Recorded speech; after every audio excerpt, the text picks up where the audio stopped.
annaga idin dhibi ma qof faylka idin geliye ma arkinino qof walba qalab aan watu gacanta saaraa qalabkaasuu gacanta ii saaraa isdhibi ma 3 kalar oo yuu soo saaraa kalar walbana micnuu xambaarsan yahay yah kalarkaas hadduu ku soo qabto waxaad ogaan doontaa ha idhibin gaariga iska fuul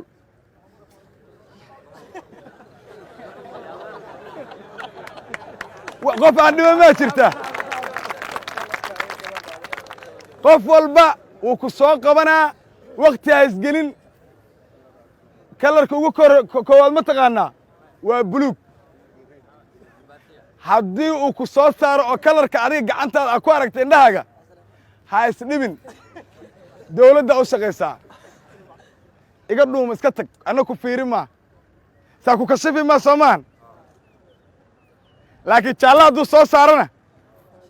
shacabaad tahay jiingaddaadii ku noqo minuu soo saara gaduud maxaa filanaysaa gaariga inaan fuushan leh wakhtiga ugu badan walaal sameey inaad la xidhiirto ciidanka amniga idima ogolin aniga ma ogoli berri mustaqbalka waxaad tahay qofka maamulka iyo waxaan hayna la wareegaya walaalo badan ayaa inaan maanta isku sacbinno geeri ugu dhacay berri inaad ibeddeshaan rabaa marnaba xumaan kuuma rabno wuu naga dhacayaa gefku soo maahan laakiin adigu sidaad adiga walaalka uga danqato xanuunkaas dhammaan ha idiin wada taabto mid oo ogol lama arko aniga walaalahay hooyaday dhammaan waxay joogaan soo gurigii maahan in layga taabto ma ogeli adigana wiila ku waardiyeynaa sidaasoo kale taagan yahay laakiin wax yar oo lays hubinayo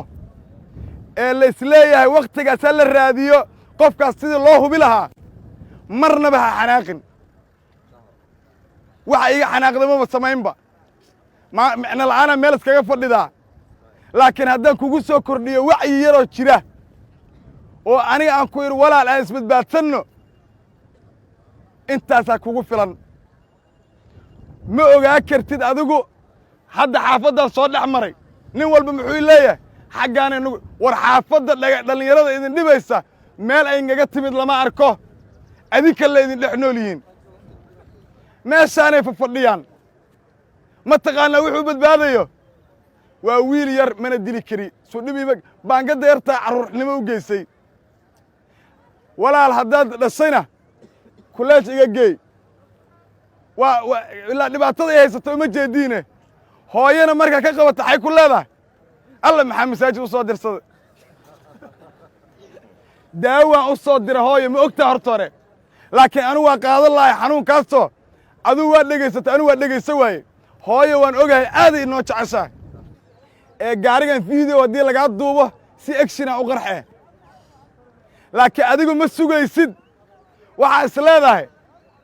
xaafaddan buuladaa ha deggan tahay aniga hotel maa deggana subaxii adoo nugnugla qaraxu ku qabsanayaa iskama war haysidba soo maahan hooyada ee guriga joogta ee ama wiilkaani uu bajaaj u shaqo tegey ama gaargacanle iska tegey ah idaacaddaas ay filibiska taagatay waxba ka maqashaaba ilaa badarka nooliga ee hesha ka badan miya helaysaa dadku isku mid ma ahan hadaad adigo caawa quudata ninaan quudan laakiin waxaad garataa hooyadaas waxay is leedahay qaraxaa dhacay idaacadday ka maqashay waxay is leedahay aniga ninkayga hotel meel lacag ku dega maba haystabe hoteelaa la galay aniga saa la leeyahay qaraxii waa dhacay laakiin waxaad ogaataan markuu dhaco aydhi soomaaliya lamaa jirta qof walba waa la qaadaa wuu kala go'aa meelaan geynna markaa weylna waa iska xabaalnaa ciddiina waa ka samartaa say ku leeyihin tahriibuu aaday waa nin mar hore ka dhintay waxaa uga badbaadi kartaan oo aad u didaali kartaan inaad walaalayaalow iskaashataan la xiriirtaan ciidanka aad didaashaan